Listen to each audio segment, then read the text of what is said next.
It's been a wonderful workshop. Not only is the environment absolutely spectacular, I think the people that are here are all wonderful. They're all warm, generous, helpful.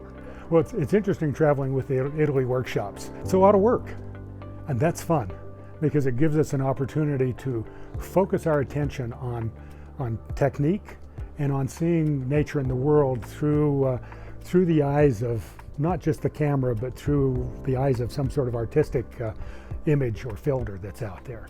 In contrast to some of the other workshops I've been on, there's a lot more teaching going on. And even for the advanced photographers, there's always something to learn. We were all up on the hill watching the sunset, but I felt like that night specifically, everyone was helping me to learn how to shoot the sunset correctly.